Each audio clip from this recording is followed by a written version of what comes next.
5 సంవత్సరాలు అతి విపరీతమైన వ్యాధి, ఏ స్కానింగ్కు అందలేదు. పోరాడుతూ సేవ చేస్తున్నా, ఆగుతలేదు పని అయితే. ఒకనాడు ఒక శ్రమ ఎదుర్కొన్న, దుఃఖం వచ్చింది, నీతి నిమిత్తం ఎదురైంది, అన్యాయం జరిగింది. ఆకాశం వైపు కన్నీళ్ళు విడిచిన, ప్రభు నువ్వు ఉన్నావు కదా, రోజు మాట్లాడుతా, నాకు ఇట్లా ఎందుకు అవుతుంది, నీ అన్నం పెట్టిన నన్ను ఎందుకు ఇలా చేశారని ఇట్లా చూసా. ఆకాశం నుండి నాకు ఒక స్వరం వినపడింది, భయపడకము నీకు తోడున్నాను. ఆ క్షణం నుంచి మళ్ళీ నేను నూతనంగా మారిపోయాను, బలంగా మారిపోయాను. నాకు స్వస్థతనిచ్చాడు దేవుడు, ఆయనకు మహిమ కలుగునుగా. భక్తి అనేది హృదయపూర్వకమైనది కావాలంటుంది బైబుల్. అంటే హృదయపూర్వకము కాని భక్తి ఉంటుందా సార్? అవును, హృదయపూర్వకం కాని భక్తి ఉంటుంది. ఆ భక్తి నోటి నుండి బయటకు వస్తుంది కానీ లోపల ఉండదు. పైకి మనుషులను నమ్మించటానికి పలుకుతారా, ఈతారు, నవ్వుతారు కానీ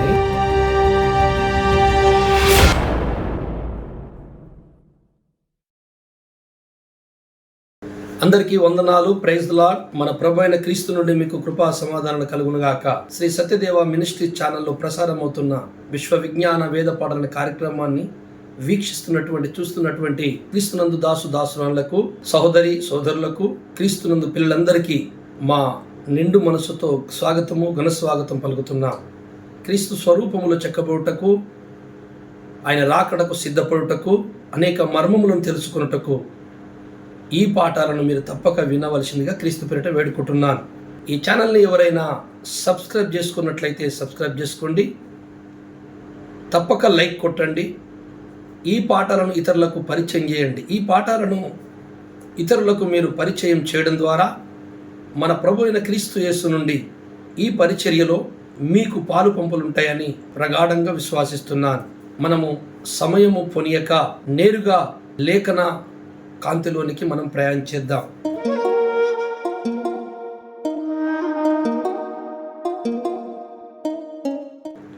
మంచిది. నేటి మనం ధ్యానం కొరకు మరి 119వ కీర్తన 32వ వచనం మీద మన దృష్టి నిలుపుదాం. నా హృదయమును నీవు విశాలపరచినప్పుడు నేను నీ ఆజ్ఞల మార్గమున పరుగెత్తెదను. చాలు, ఒక చిన్న మాట ప్రార్థన చేసుకుందాం. పరిశుద్ధుడైన మా పరలోకపు తండ్రి, ఈ పాఠాలు వింటున్న ప్రతి కుటుంబాన్ని ఆశీర్వదించండి. ప్రతి ఒక్కరి సమస్యను దూరపరచండి. ఏ విషయంలో మీకు మేము దూరమై ఉన్నామో అయ్యా, నీకు దగ్గర అవుటకు కావలసిన సిద్ధపాటు, మారు మనసు, సరిదిద్దుకునుట ఎంత అవసరమో ఆ అవసరతను మాకు తెలియపరిచి సరిదిద్దుకునే అవకాశం ఇచ్చి నీకు దగ్గర అయ్యే అవకాశం కల్పించండి. ప్రభువానికి వందనాలు. మీరే ఇక్కడ కూర్చొని మాట్లాడండి తండ్రి. మీరు మాట్లాడితే ఏదైనా కార్యం జరుగుతుంది, మేము బ్రతుకుతాం. నీ మాటలో జీవం ఉంది. ప్రభువా నీకు వందనాలు. మీరే ఇక్కడ కూర్చొని మా అందరితో మాట్లాడమని వింటున్న వారిని నన్ను నీ చేతికి అప్పచెప్పుకుంటూ నీ స్వాధీనంలో ఉంచుకొని, మా హృదయాలు నీ స్వాధీనంలో ఉంచుకొని ముందుకు నడిపించమని మా రక్షకుడు ప్రభువైన యేసయ్య పేరిట ప్రార్థించి వేడుకుంటున్నాను తండ్రి. ఆమేన్. ఈరోజు మనం చదువుకున్న ఈ లేఖన భాగంలోని మాటలు కొద్దిసేపు మనము ధ్యానం చేసుకుందాం. మరి కీర్తన గ్రంథము రాసినటువంటి ఆ కీర్తనకారుడు మీకు తెలుసు, దావీదు మహారాజు. ఆయన ఒక మహా గొప్ప కవి, గాయకుడు, సంగీత నాయకుడు, యుద్ధశాలి, యుద్ధశూరుడు, బలవంతుడు, జ్ఞాని, మహర్షి, ఒక గొప్ప భక్తుడు. సొలొమోను కూడా అదే అడుక్కుంటాడు, తండ్రి నీ ప్రజల్ని, ఇంతమందిని, ఇశ్రాయేలు ప్రజల్ని పరిపాలించడానికి నన్ను రాజుగా పెట్టావే, ఇది నా వల్ల అవుతుందా? నా వల్ల కాదు. వీళ్ళని పరిపాలించడము, వీళ్ళకు చెప్పడము, వీళ్ళని గెలవడము నా వల్ల కాదయ్యా. నాకు కోపతాపాలు కలిగిన హృదయం నాది. ఒక్కొక్కసారి అసహించుకుంటాను, స్వార్థం చూపిస్తాను, నాకు అనుకూలంగా లేకపోతే కోపిస్తాను, నేను స్వార్థం కూడా చూపిస్తాను. కనుక నా హృదయం మంచిది కాదు. అందుకని ఈ ప్రజల్ని పరిపాలించుటకు నా హృదయములో నువ్వు జ్ఞానమును ప్రసాదించు. కనుక దావీదు మహారాజు అడుగుతున్నాడు, స్వామి నువ్వు చెప్పిన రూట్లో నేను పరిగెత్తాలి, నీ కట్టడాలను, నువ్వు చెప్పిన మాటలను నా జీవితంలో పాటించాలి అంటే నా హృదయం ఒప్పుకోదు, మంచిది కాదు. నీ కట్టడాల రూలు వేరు, నా హృదయము నేర్చుకున్నది వేరు. ఏమిడారా, ఈరోజు భూమి మీద చాలామంది భక్తులు బైబిల్లో ఉన్నది మాట్లాడరు. వాళ్ళ హృదయంలో ఇంకొక బైబిల్ ఉంటుంది, దెయ్యం బైబిల్. దాంట్లో అది మాట్లాడతారన్నమాట రూల్. వాళ్ళ న్యాయంతో మాట్లాడుతుంటారు. ఇది ఇట్లా అవుతుంది, అట్లా అవుతుంది. కానీ అమ్మ, మరి ఆ రూల్ తీసుకొచ్చి బైబిల్లో ఉందా చూపిమంటే చూపియరు. వాళ్ళకి తెలియదు ఆ బైబిల్, ఈ బైబిల్ ఇలా లేదు కదా, అది తప్పని ఉంది, ఇలా ఉంటేనే కరెక్ట్ అని మనం చూపించామనుకో, మళ్ళీ మాట ఉండదు, సమాధానం ఉండదు. మనస్సాక్షి కలిగిన ఏ వ్యక్తి అయినా సరే మనం మాట్లాడింది బైబిల్లో లేదన్నప్పుడు సిగ్గునొంది తల వంచుకొని బతుకుతే ఆ బైబిల్లో ఉన్న దాని ప్రకారం బతకాలి. ఎందుకు ఈ బతుకని మారుమనసు పొందుతారు. అది పౌరుషం గల భక్తి. చాలామందికి ఆ భక్తి ఉండదు. పదే మనం అనుకుందే కరెక్ట్ అనుకుని ఇలా బతుకుదాం అని వాళ్ళు అబద్ధముతో అసత్యముతో కాంప్రమైజ్ అయిపోతారు. అలా సరిదిద్దుకుంటారు. అట్టి వారు ఎన్నడూ కూడా సత్యములోకి రారని బైబిల్ గంటపతంగా బోధిస్తుంది. మన హృదయము విశాలము కావాలి. మొదట మన హృదయము విశాలము కాకపోతే దేవుని ఆజ్ఞలు నరుడు పాటించలేడు. ఎందుకు? ఇర్మియా గ్రంథము 17వ అధ్యాయము 9వ వచనం ఒకసారి చదువుదామా? హృదయము అన్నిటికంటే మోసకరమైనది, హృదయము అన్నిటికంటే మోసకరమైనది, అది ఘోరమైన వ్యాధి గలది, దాన్ని గ్రహింపగలవాడు. ఇది అసలు రహస్యం. నీ హృదయము మంచిదైతే, నీ హృదయంలో పుట్టేటి దేవుని తలంపులైతే, మీరు మంచివారి అయితే దేవునికి ఇంత కష్టం ఉండేదే కాదండి. ఇంత దూరం వచ్చేవాడే కాదు భూలోకానికి. ఆయన ఎంత కష్టపడాల్సిన అవసరం లేదు. ఆయన సేవకులు రాత్రి పగలు నిన్ను బోధించవలసిన అవసరం లేదు. నీ కొరకు ఏడిసి ప్రార్థించాల్సిన అవసరం లేదు. ఈ ఆదివారాలు, ఈ చర్చిలు, ఈ కూడికలు, కూటాలు అవసరమే లేదు. అసలు ఈ బోధలే అవసరం లేదు. ఒక్కటే మాటతో అవుట్. నీ హృదయమే మంచిదైతే ఈ బోధల అవసరమే లేదు. నరుని హృదయము అతి ఘోరమైన వ్యాధి గలదని బైబిల్ చెబుతుంది. నరుని హృదయము వ్యాధి గలది. ఏం వ్యాధి గలది? ఘోరమైన వ్యాధి గలదండి. ఏం వ్యాధి అంటే సత్యము పాటించదు, సత్యము చెప్తే నేర్చుకోదు, సత్యమునకు వ్యతిరేకముగా మాట్లాడుతుంది. నరుని హృదయం, నరుల హృదయం. నువ్వు నరుడువానా? అయితే నువ్వు అంతే. నీ నరునా? నేనంతే. నీతిమంతుడు లేడు, ఒక్కడు లేడు. ఎవని హృదయము మంచిగా లేదు, అన్నీ చెడిపోయిందని దేవుడు చెబుతుంది. బైబిల్ చెబుతుంటే నేను మంచివాడిని, నాకు వచ్చిన తలంపు మంచిది, ఇలా ఉంటేనే బాగుండు అని నువ్వు చెప్తే బైబిల్లో ఉన్న స్టోరీ మార్చేయాలా నీకోసం? నువ్వు మంచివాడు అంటే దేవుని ఎక్కిరించినట్టే. మనం పాపము లేని వారని చెప్పుకునేలా ఆయనని మనం అబద్ధకునిగా చేయుచున్నాము. నీ హృదయంలో పుట్టేటి దేవుని శాసనాలను నువ్వు అంటే బైబిల్ని అబద్ధం చేస్తున్నావు అని అర్థం. నీ హృదయములో మంచి పుట్టవు అని నువ్వు అంటేనే బైబిల్ కరెక్ట్ అని చెప్తున్నాను అర్థం. ఈ మహాగ్రంథము, ఈ అమృత భాండము, ఈ మధుర భాండము నువ్వు చదివావా? నీకు తెలుసా అంటే మేము బాగా చదివామండి, బాగా ఆర్పారు చదివామంట. ఆర్పారు చదివితే తెలియదు, అందులో ఉంటే తెలుస్తుంది. ఆర్పార్ అంటే అందులో దూరాడే లిపాడు, అలాగే తెలియదు. పరిశుద్ధాత్మ సహాయంతో బైబిల్ చదివితే అర్థమవుతుంది, నీ తెలివితో చదివితే అర్థం కాదు. అర్థమైనా అది వేరే. అందుకనే బైబిల్లో ఏమున్నదో మనము తెలుసుకోవడానికి ప్రయత్నించాలి. నరుని హృదయము ఘోరమైన వ్యాధి గలది కనుక నా హృదయం మంచిది కాదు తండ్రి, నాకు తెలుసు. యథార్థంగా ఒప్పుకున్నాడండి దావీదు భక్తుడు. అందుకే ఆయన భక్తి రసములో, భక్తి అనే దాంట్లో ఆయన మంచి శిఖరాగ్ర స్థాయికి చెందినవాడని నేను ఒప్పుకున్నాను. పాపము ఒప్పుకున్నవాడే మహాభక్తుడు. తన తప్పును ఒప్పుకున్నవాడే నిజమైన దేవునికి ఇష్టడు, కనికరం పొందుతాడని బైబిల్ చెప్తుంది. తన తప్పును ఒప్పుకోదండి మానవుని హృదయం. అతి ఘోరమైనదండి, ఒప్పుకోరు. చిన్న పిల్లోడు నా తప్పు చూపిస్తే, ఎస్ నా తప్పైంది బాబు, నువ్వు మాత్రం అట్లా చెయ్యకు, నేను ఒప్పుకుంటున్నానని అంటేనే వాడు బాగుపడతాడు. నువ్వు అని సరిదిద్దడం మొదలు పెడితే, ఓహో వీళ్ళు తప్పులు చేసి కూడా దిద్దుకుంటారన్నమాట, మనం కూడా దిద్దుకోవచ్చు అని వాడు నాశనం, నువ్వు నాశనం. తప్పును ఎప్పుడు సమర్థించద్దు, పాపమును ఎప్పుడు సమర్థించద్దు. అబద్ధముని ఎప్పుడు సమర్థించకూడదు, దాన్ని దండించాలి. నువ్వు సత్యమును ఒప్పుకొని అసత్యముని ద్వేషించితివి గనక నువ్వు దేవునికి ఇష్టడవైతివి అని బైబిల్లో ఉంది.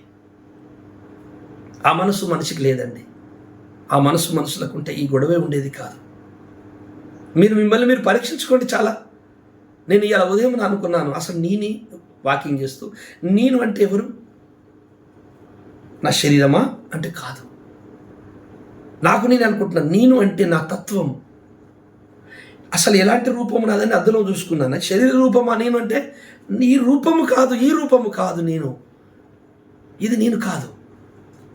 నా గుణం ముందు చూసినావా, అది నా రూపం అని అనుకొని నేనేం చేశాను, మరి నా గుణరూపం ఎట్లాంటిదని మళ్ళీ వేసుకున్న ప్రశ్న కూర్చొని. నా గుణము ఎట్లుంటుంది, ఏ స్వరూపంలో ఉంటుంది అంటే నా గుణము నేను పరీక్షించుకున్నా. ఒకసారి నేను ఒకటి తప్పని తెలిసింది నాకు. అప్పటి వరకు అది వాడాను మాట, చాలా అలా వాడకూడదు, తప్పు అని నా మనసుకు వచ్చినప్పుడు నేనేం చేశాను ఆ రోజు, నో అది వాడకూడదు, మానుకోవాలి అని గద్దించుకున్నా. రైట్, అది నా రూపం, తప్పొప్పుకునే రూపమే నా దేవానికి స్తోత్రం, మంచి రూపం ఉంది నాకు అని నాకు నేను మళ్ళీ అడ్జస్ట్ అయిపోయినా. ఒకసారి నాకు తప్పు తెలిసింది, దాన్ని కవర్ చేసి నేను మంచివానిగా నిరూపించుకుంటకు ఇంకా 2 అబద్ధాలు చెప్పి నేను కవర్ చేసిననుకో, అదే నా రూపము. నేను అబద్ధపు రూపము నాది. నేను అనేది అదే. తిండరా, ఈ నేను అనే అహం సమాధి చేయబడ్డప్పుడే పరమాత్ముడు సర్వేశ్వరుడు నీ హృదయంలో నివసిస్తాడు. అప్పటి వరకు ఈ హృదయం యథార్థం కాదు. భక్తునికి తెలుసు, దావీదు భక్తునికి పర్ఫెక్ట్గా ఒప్పుకున్నాడైన. ప్రవక్త వచ్చి గద్దించినప్పుడు నేను పాపము చేసి తినేస్తాను, 51వ కీర్తన పాపం చేసి ఒప్పుకొని రాసింది. అది పాపము చేయడము కాదండి, ఒప్పుకొని వదిలిపెట్టడం గొప్ప అంటుంది బైబిల్.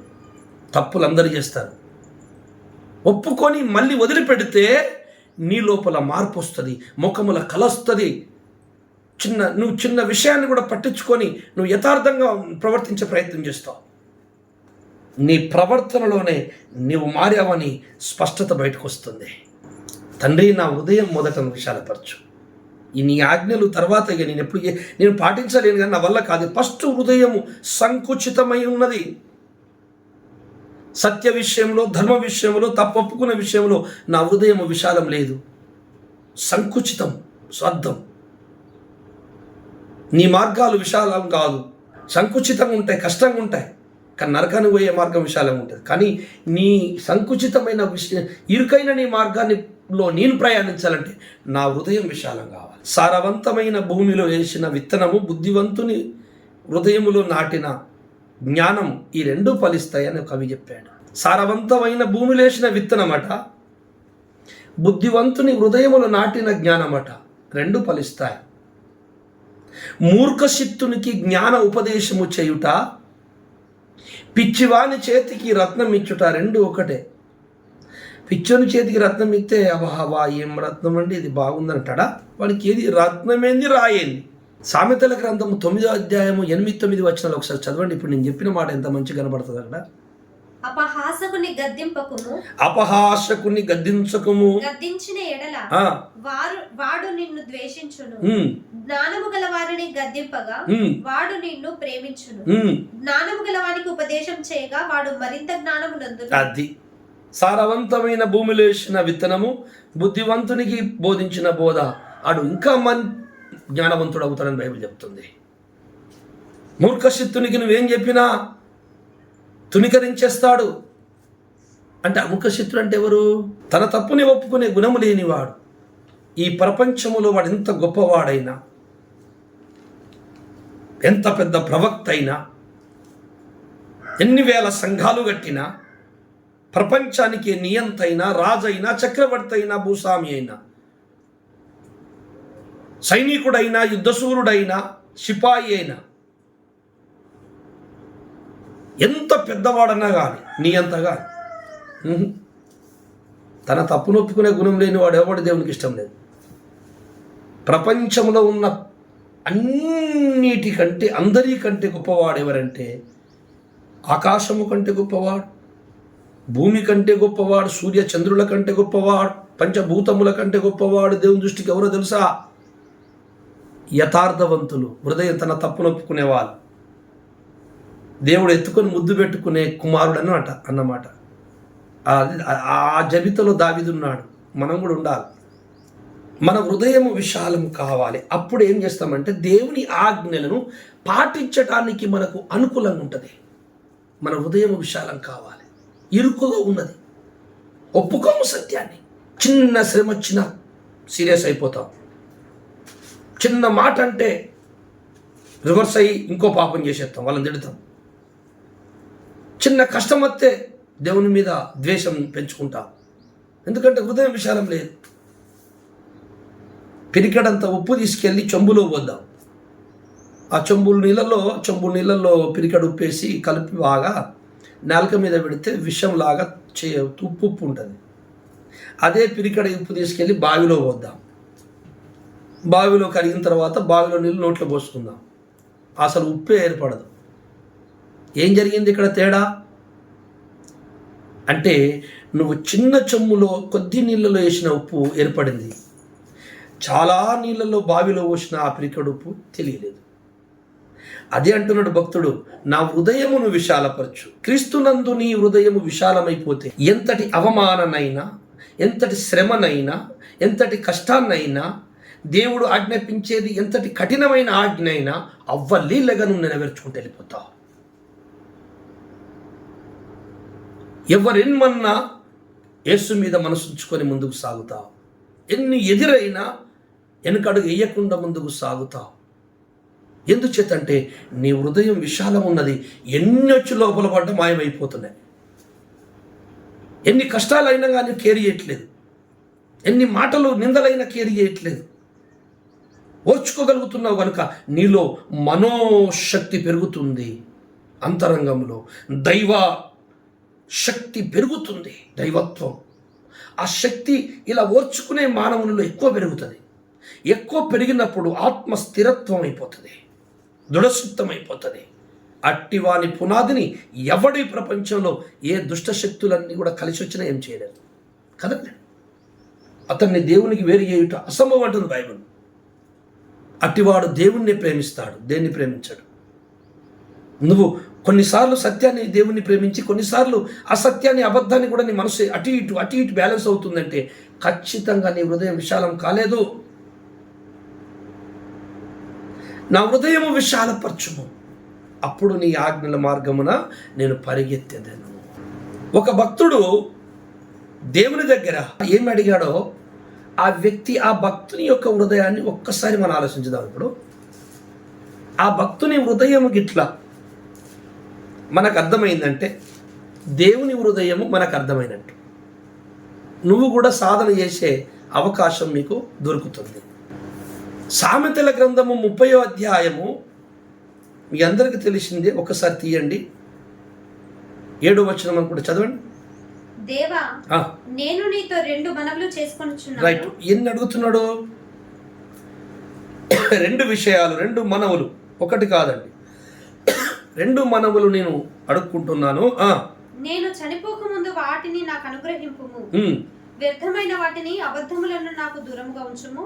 పేదరికమునైనను ఐశ్వర్యమునైనను నాకు దయచేయకుము. తగినంత ఆహారము నాకు అనుగ్రహింపుము. ఎక్కువైన ఎడల నేను కడుపు నిండిన వాడనై నిన్ను విసర్జించి యెహోవా ఎవడని అందునేమో, లేక బీదనై దొంగిలి నా దేవుని నామమును దూషింతునేమో. చాలు.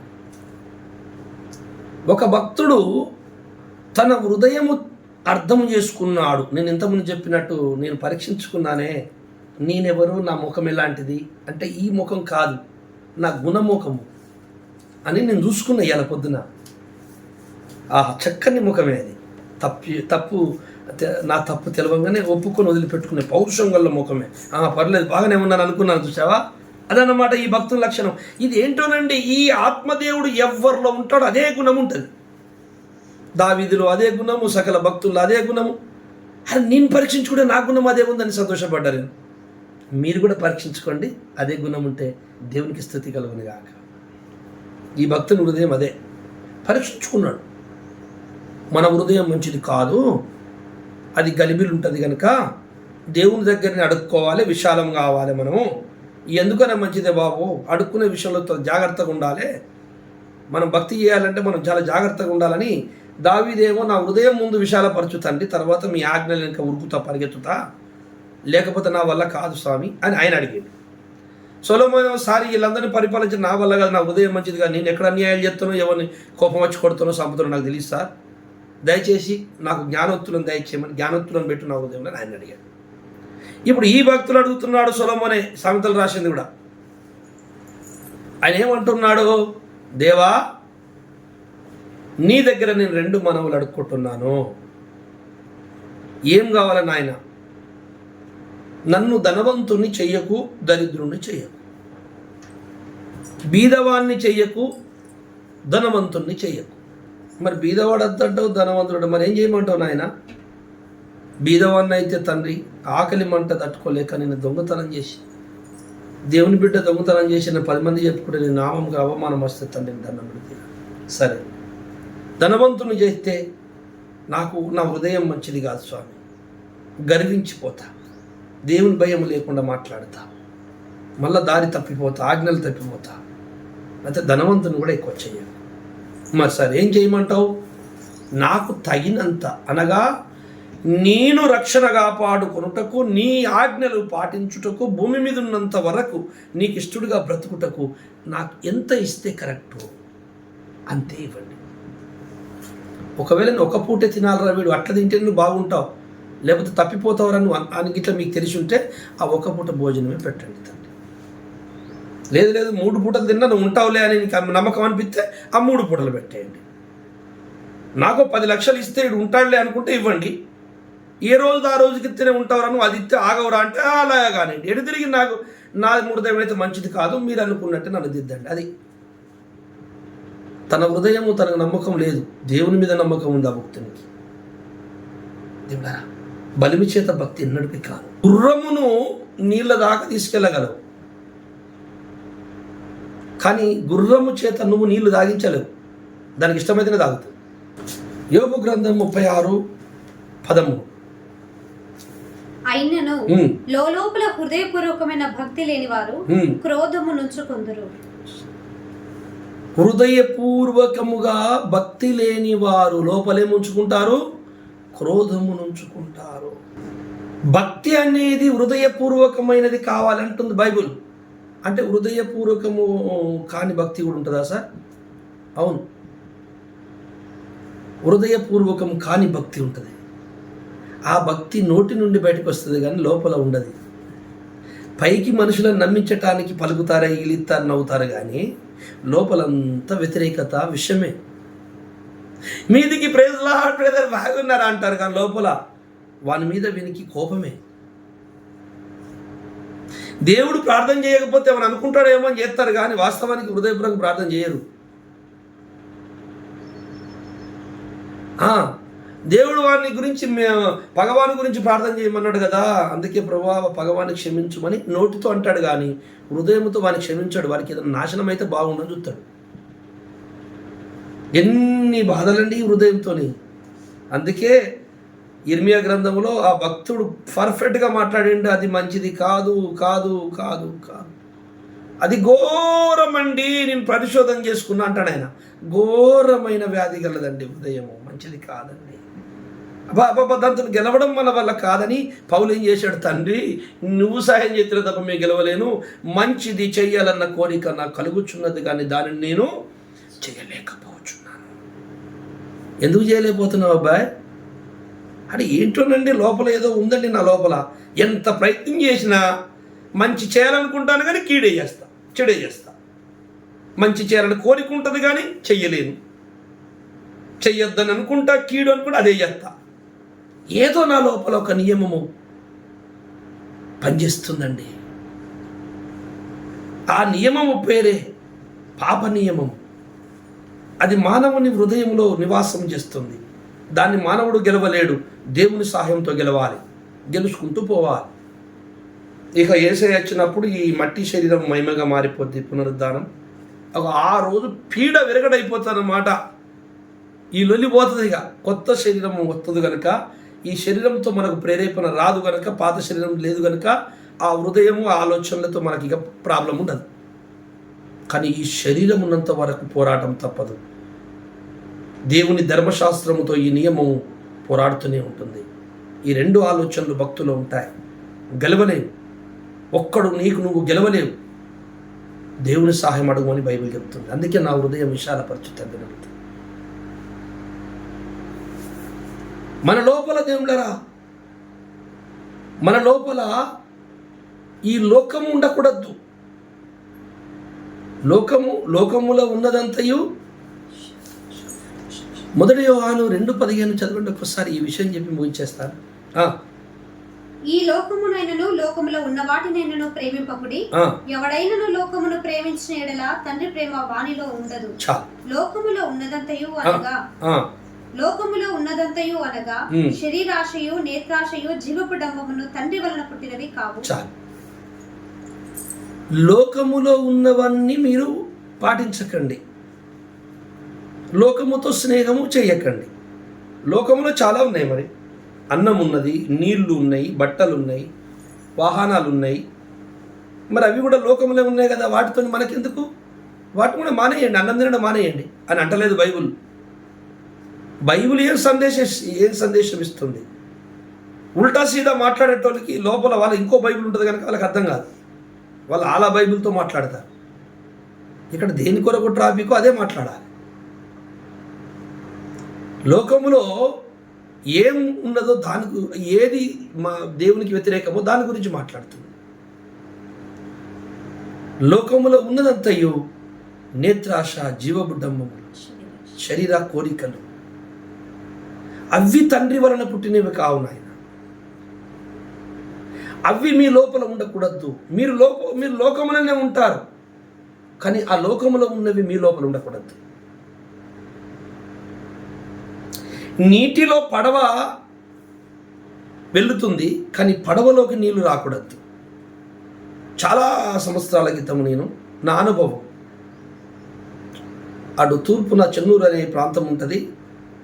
మరి ప్రణాహిత అనే పెద్ద నది వాడుతుంది. చలికాలం, మంచి వర్షాకాలం ఆ ఒడ్డు ఒడ్డు ఫుల్ పారుతుంది. నేను ఈ ఆల్గాము రేవు నుంచి మరి రేణుగుంట అనే ఒక అడవి ప్రాంతపు పల్లె, ఆ రేవుకు అవతల ఒడ్డుకి వెళ్ళడానికి చిన్న చిన్న ఒక పడవ ఉండేది.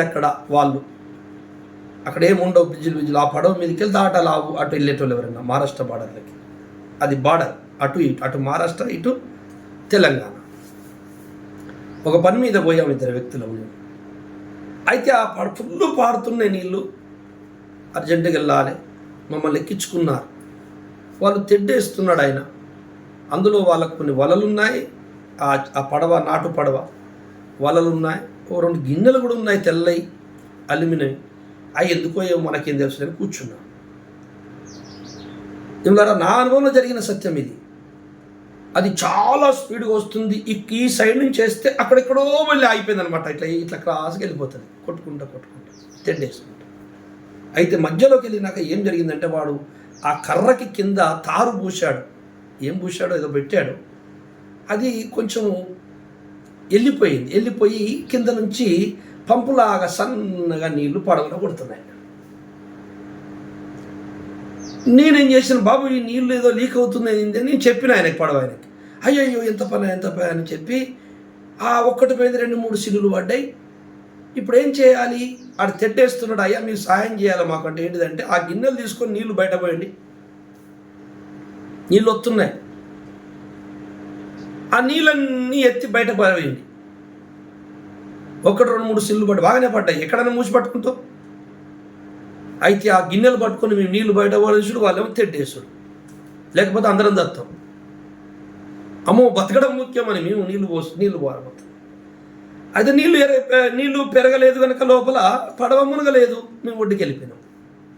ఒక్కవేళ మేము నీళ్లు వారవేయకపోతే పడవలో నీళ్లు నిండి అందరం మునిగిపోతాం. ఇది నాకు జీవితంలో నాకు జరిగిన అనుభవం. ఎస్, పడవ నీళ్ళలో ఉండాలి, కానీ నీళ్లు పడవలోకి రావద్దు. మనం ఈ లోకములో ఉంటాం, కానీ లోకం మన లోపలికి రావద్దు. లోకం అంటే ఏమనగా శరీరాశ, నేత్రాశ, జీవోడ్డమములు, ఈ పాప నీరు మన లోపలికి రావద్దు. ఇశ్రాయేలు ఐగుప్తు నుంచి ఎర్ర సముద్రం దాటించి దేవుడు బయటకు వచ్చేశారు. సినాయి కొండ మీద మోషే గారికి కొంచెం లేట్ అయింది. ఎడబోయిండో ఏమో అని చెప్పి ఆహారంను బెదిరించి బంగారు విగ్రహం చేయించుకొని దూడ, ఇదే యెహోవా దేవుడు మమ్మల్ని ఎర్ర సముద్రం దాటించిన దేవుడు అని పూజలు చేస్తున్నారు. ఈ విగ్రహాలు, ఈ నంది, ఈ బొమ్మలు అన్నీ అక్కడ ఐగుప్తులో చూసిన అలవాట్లు వీళ్ళకి. అక్కడ ఉన్న కీరకాయలు, దోసకాయలు మాకు ఇక్కడ దొరకట్లేదు, మాకు మాంసం లేదు, ఇవన్నీ ఐగుప్తు అలవాట్లు వీళ్ళకి. వీళ్ళు ఐగుప్తు దాటారు, కానీ ఐగుప్తు వీరిలో నుంచి బయటికి పోలే. వీళ్ళు ఐగుప్తు అనే పాప లోకము నుండి బయటకు వచ్చారు. క్రైస్తవులు చాలామంది ఈ పాప లోకము నుండి, ఐగుప్తు నుండి బాప్తిసం తీసుకొని బయటకు వచ్చారండి.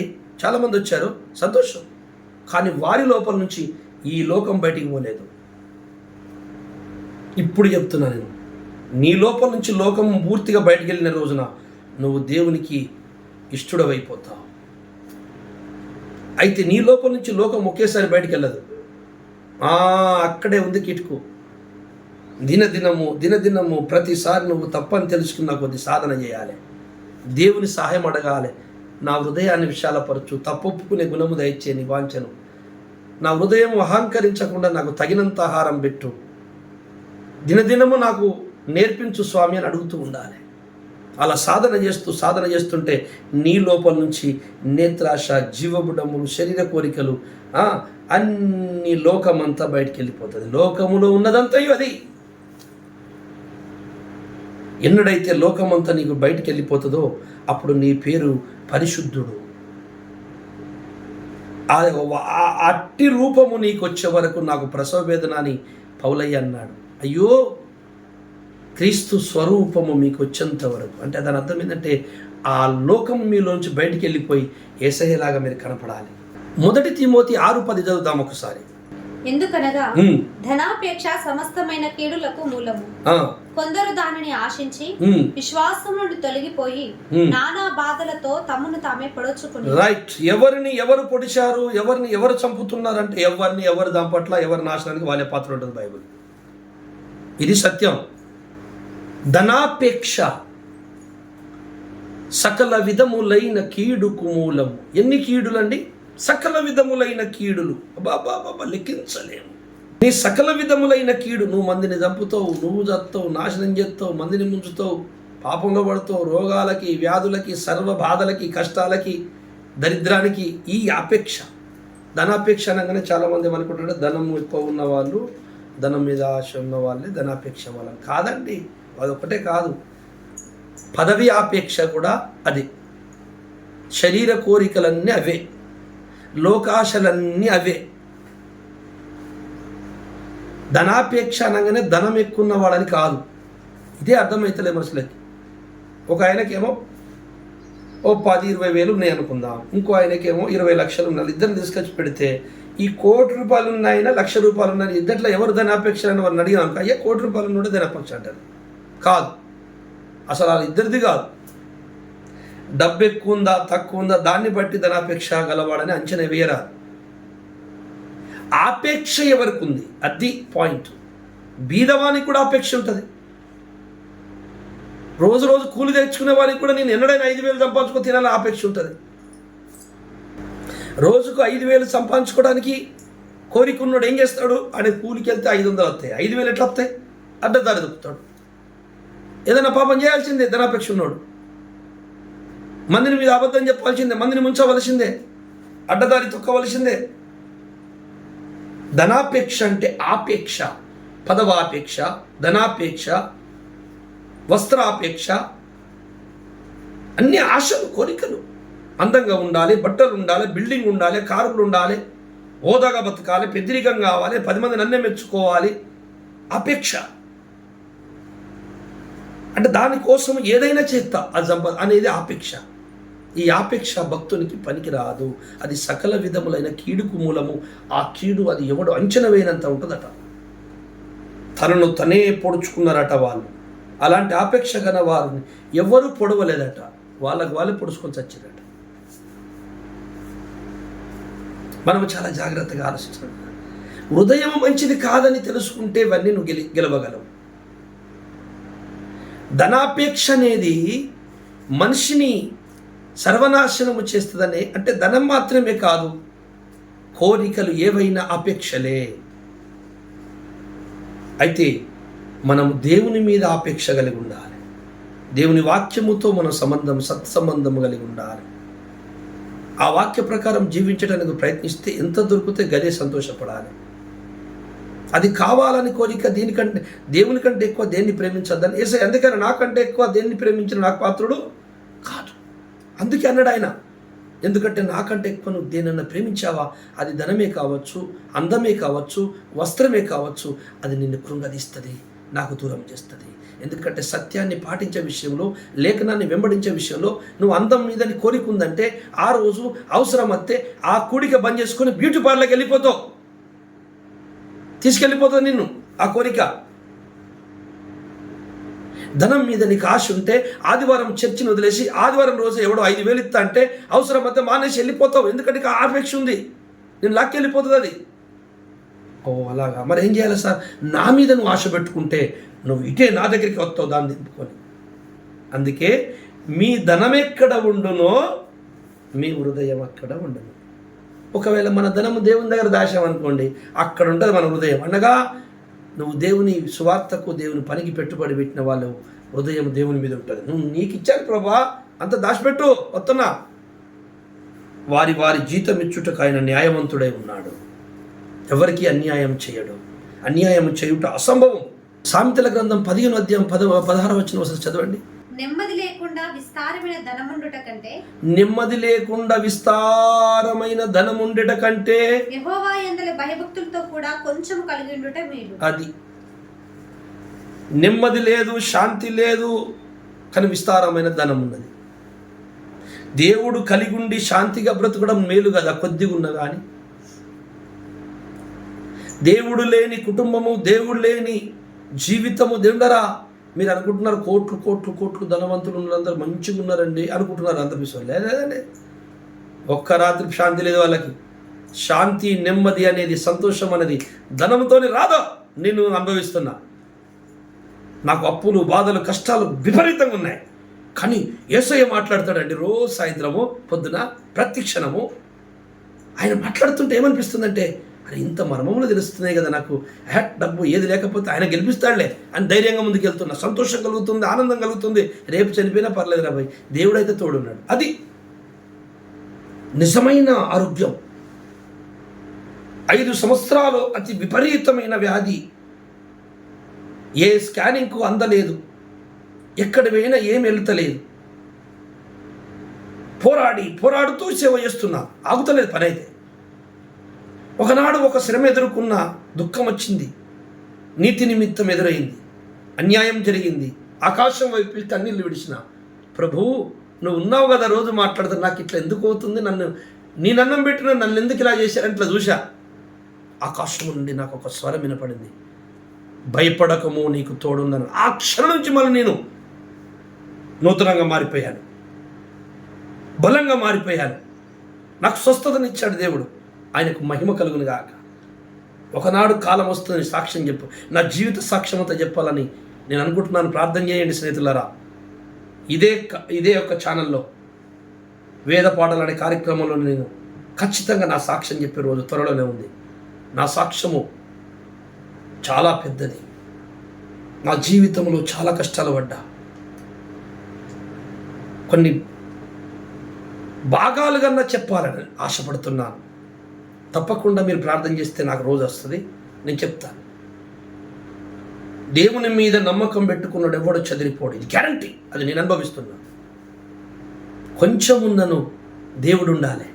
కీర్తన గ్రంథము 37:16 ఒకటి చదవండి. నీతిమంతునికి కలిగినది కొంచెమైనను బహుమంది భక్తిహీనులకున్న ధన సమృద్ధి కంటే అది శ్రేష్టం. అందరికి ఉన్నట్టు బంగ్లాలు, కార్లు, విస్తారమైన ధనము, ఖరీదైన వస్త్రాలు, శ్రేష్టమైన భోజనము మాకు లేదాయే అని బాధపడుతున్న నా స్నేహితులారా, జాగ్రత్తగా వినండి. ఇక చాలా ఉన్నది దీని వెనకాల, కానీ నేను టైం లేక చెప్పని చిన్న పరిధి కలిగిన సమయం ఇది. రుచిగల భోజనం బాగుందని పాకులాడేవాడికి అట అది విషముగా మారుతుందని బైబిల్లో ఉంది. త్వరితముగా వచ్చిన ఆస్తి అట వారిని నాశనం చేస్తానని బైబిల్లో ఉంది. బైబిలు 100కు 100% నెరవేరుతుంది. భూమి ఆకాశములు గతించును కానీ దేవుని బైబిలే నెరవేరుతుంది. సుమి బైబిల్ మాటలు జరగవని ఏ నరుడు అనుకోవద్దు. అనుకుంటే వాడు వెర్రివాడైపోతాడు, చివరికి అజ్ఞాన దిశలోకి వెళ్ళిపోతాడు. నీకు కొంచెం ఉన్న మంచిదే, పరమాత్ముడు కలిగి ఉండు. నీకు ఎక్కువ ఉన్న మంచిదే కానీ పరమాత్ముడు కలిగి ఉండు. ఎక్కువ ఉంటేంది, కొంచెం ఉంటేంది, దాంతో సంబంధం కాదు. ఇక్కడ ఆ సర్వేశ్వరుని కలిగి ఉన్నావా? నువ్వు లేచినప్పుడు, పడుకున్నప్పుడు, ప్రార్థిస్తున్నప్పుడు పరమాత్ముడు నీ లోపల ఒక అద్భుతమైన జీవనదిలాగా ఒక నది పారుతుందా లోపల? పరిశుద్ధాత్మైన నది, ప్రేరేపణ, మంచి మంచి ఆలోచనలు, ప్రార్థిస్తుంటే ఉన్నతమైన ప్రార్థన, నోట్లోకి వెళ్ళి ఒక గంభీరమైనటువంటి సత్యాలు, మర్మాలు నీకు తెలియనివి పలుకుతున్నావా? బైబిల్ చదువుతుంటే ఆ వచనము దినదినము రోజు చదివినా కానీ ఆ వచనం కొత్తగా కనపడుతుందా? నీకు కొత్త కొత్త మర్మముగా అనిపిస్తుందా? అయితే దేవుడు మాట్లాడుతున్నాడు నీతో. నీలో జీవజలముల ఊట ఉన్నది. సమరయ స్త్రీతో నేనిచ్చు నీళ్ళు త్రాగువాడికి ఇక దాహమో అది జీవజలములు అన్నాడు. అదేనండి పరిశుద్ధాత్మ నీళ్ళు. పరిశుద్ధాత్మనే జీవజలముల నది. నా లోపల ఉన్న నేను పర్ఫెక్ట్గా సాక్ష్యం ఇస్తా. పంచభూతములు సాక్ష్యం నాకు, నేను ఆ నదిని కలిగి ఉన్నానని చెప్తాయి. అవి కూడా నా ప్రేరేపణ వస్తుంది. 100% ప్రేరేపణ, 1% కూడా తక్కువ ఉండదు. పర్ఫెక్ట్గా ప్రభుత్వ ప్రేరేపణ అవుతుంది. నాకు ఏదైనా అర్థం కాకపోతే నేను ఆడ చూసి గిట్ల నేను ఆగి, తండ్రి నాకు ఎందుకు అర్థమైతే లేదా నేను బాగా కన్నీళ్ళు పుడితే వెంటనే మర్మములు నాకు బయటకు పడతాయి. ఎవ్వరు నేర్పవసరం లేదు, ఆటోమేటిక్. ఈరోజు అలాగే నేను జీవించినట్లయితే అందరికీ ఆ మర్మములు బయటకు వచ్చేస్తాయి. మార్పు చెందవలసింది నీ ఫేస్ కాదు, నీ యొక్క శరీరము కాదు మార్పు చెందవలసింది, హృదయం. బైబిల్లో ఏ సున్నతి గురించి రాయబడిందండి? శరీర సున్నతి. అది సాదృశ్యం పక్క పెట్టమన్నది కొత్త నిబంధన. హృదయ సున్నతి కలిగి ఉండుము, చెవుల సున్నతి కలిగి ఉండుము, కన్నుల సున్నతి కలిగి ఉండు. అంటే కన్నులు మార్పు చెందాలి, చెవులు మార్పు చెందాలి, హృదయం మార్పు చెందాలి. అంటే చెడు వినకుండా చెవులు మార్పు చెందాలి, చెడును చూడకుండా కన్నులు మార్పు చెందాలి, చెడుని ధ్యానించకుండా చెడుని అనేది నీ హృదయంలో అభివృద్ధి చెందించుకోకుండా, చెడు గురించి ఆలోచించకుండా హృదయమే మార్పు చెందాలి, సున్నతి పొందాలి. సున్నతి మార్పు ఇవన్నీ జరగాల గనక ఆయన ఒకటే మాట అడిగిండు, తండ్రి నా హృదయం విశాలపరచుము. అప్పుడు విశాలమైన తర్వాత అప్పుడు నీ మార్గముల నీ ఆజ్ఞలను వెంబడి నేను పరుగెత్తెదను. ఒకవేళ విశాలపరచిపోతే పరిగెత్తాను. నీ ఆజ్ఞలను పాటించడం నా వల్ల కాదు, నా ఒక్కని వల్ల కాదు. దేవుడి సహాయం కావాలా? కావాలి. అప్పుడే నువ్వు హృదయపూర్వకంగా భక్తి చేస్తావు. హృదయపూర్వకంగా భక్తి చెయ్యని వారి లోపల క్రోధం కక్ష పెట్టుకుంటారని బైబిల్ చెప్తుంది. హృదయపూర్వక భక్తి లేని వారి హృదయంలో కొంచెం వాళ్ళకి నచ్చంది గిట్ల నువ్వు చేర్చుడు, నీ మీద పగ పెంచేసుకుంటారు. నీ లోపల ఒక విషయము, ఒక సత్యవంతుని మీద ఏ నిష్కారణం, అతను నీకు ఏ అన్యాయం చేయకున్నా అతని మీద నీకు ద్వేషం, పగ పెరుగుతుందంటే నెంబర్ 1 లూసిఫర్ లోపల ఉన్నాడు. వాని కూడా ఫస్ట్ ఇల్లు కాల్ చేయరా సాతానా, వెళ్ళిపోనా లోపల నుంచి. ప్రభువా నా హృదయం విశాలపరచమని దావీదులాగా ప్రార్థన చేద్దాం. ఎస్, దేవుడు అన్యాయం చేయుట అసంభవం, సర్వశక్తుడు దుష్కర్యం చేయుట అసంభవం. దేవుడు బరాబర్ ఆయన కరెక్ట్గా ఉన్నాడండి. అటు ఇటు సొలుగుతున్నది మనము. ఇప్పుడు మనము చక్కగా నిలబడాలి. నరపుత్రుడా ఏచ్కేల్తో అంటాడు, నరపుత్రుడా ఏంటి సార్ నేను నీతో మాట్లాడాలని చక్కగా నిలబడు అంటే ఏమైనా వంకరగా నిలబడ్డా, పడుకున్నాడా అంటే ఏది లేదో నిలబడే ఉన్నాడు. మళ్ళీ ఎందుకు చక్కగా అంటున్నాడు అంటే నీ హృదయము నీ మనస్సుతో నేను మాట్లాడాలి.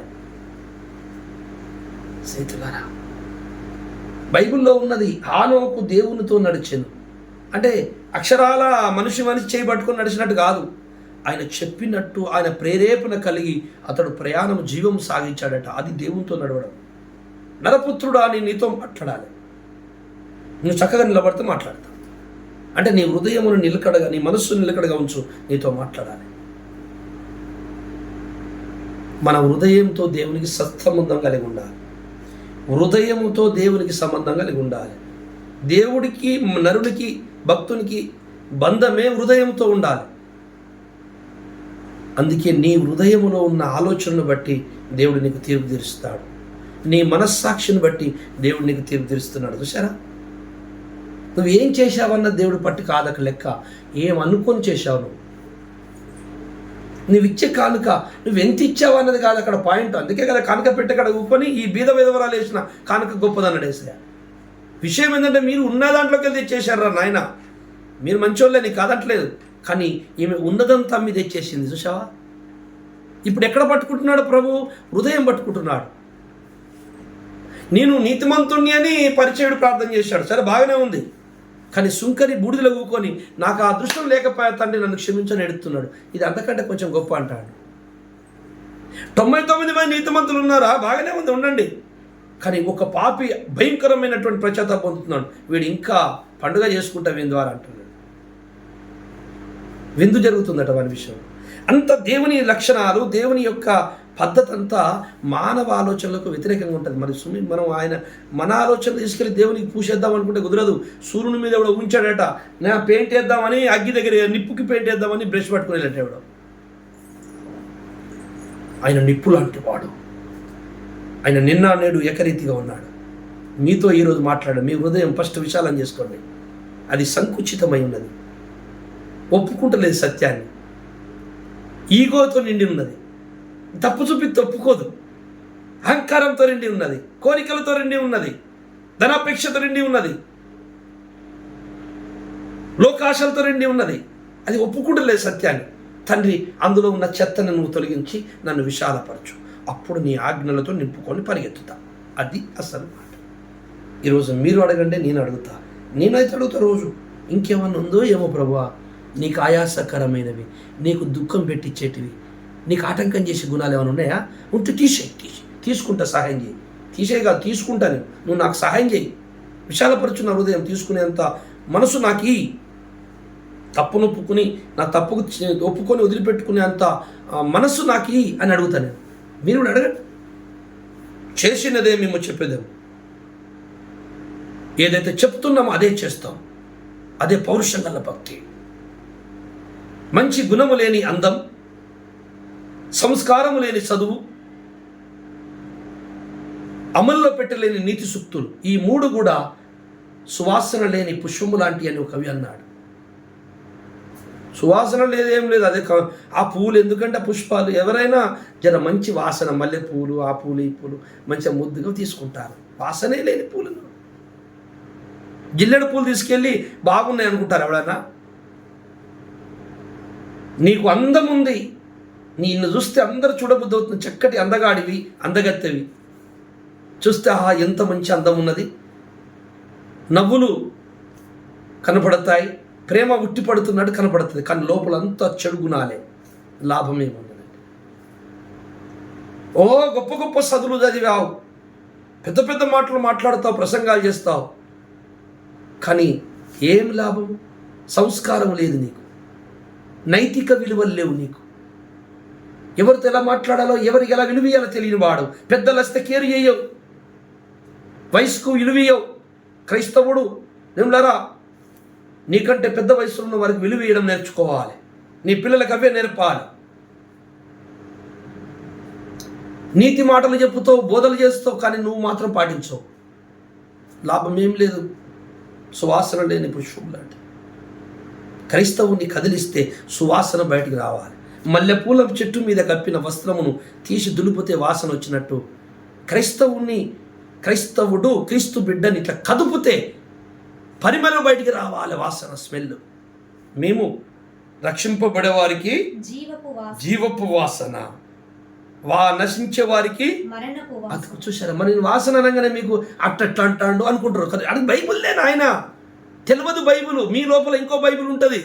కొంతమంది తలకాయలో దెయ్యం బైబుల్ ఉంటుందండి, అది గట్లు ఉంటుందా ఆ బైబుల్? అలాంటి నేనేం చేయాలి చెప్పండి, మరి నేనేం చేయాలి? అడగండి, చెప్తా. తొందరపడద్దు. అవన్నీ దాటిపోయి మీరు అనుకుంటున్న అన్ని దాటి ధ్యానించి దాటిపోయి అచ్చిలో కూర్చున్నాం. మళ్ళీ కొత్తగా ఏదో చెప్తే మేము దాటిపోయి అచ్చిలో తను మాట్లాడుతున్నాం. మొత్తం ప్రపంచంలో ఉండే మానవ జ్ఞానం, మానవుని హృదయం ఏం ఆలోచిస్తుంది, సత్యానికి ఎట్లా మాట్లాడుతుందో మేము కూడా అనుభవించి చూసి అది అబద్ధం వద్దని అసహించుకొని ఇళ్ళకి వచ్చేసినాం. ఇక మళ్ళీ నువ్వు తీసుకొచ్చి కొత్తగా అవి మాట్లాడితే ఎట్లా? నేర్చుకొని బతకాలి. సత్యమునకు వ్యతిరేకంగా ఎప్పుడు తిరగకండి. దైవం ఊరుకునేటోడు కాదు. మనందరం కలిసి సత్యానికి శిరస్సు వంచుదాం.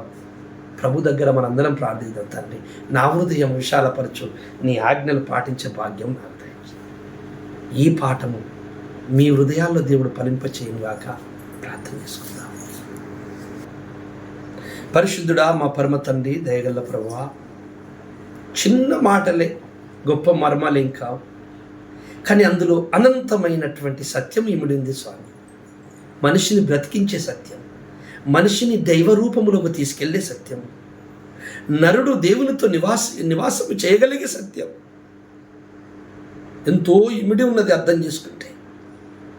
తండ్రి, నీ ఆజ్ఞలు ఎవరు పాటిస్తారు? ఎవరితోనైతే ప్రభా నువ్వు సహాయం చేస్తే తప్ప ఎవరితో కాదని నీ భక్తుల నోటి నుండి నువ్వు మాట్లాడావు. ఇవి మేము విన్నాము తండ్రి.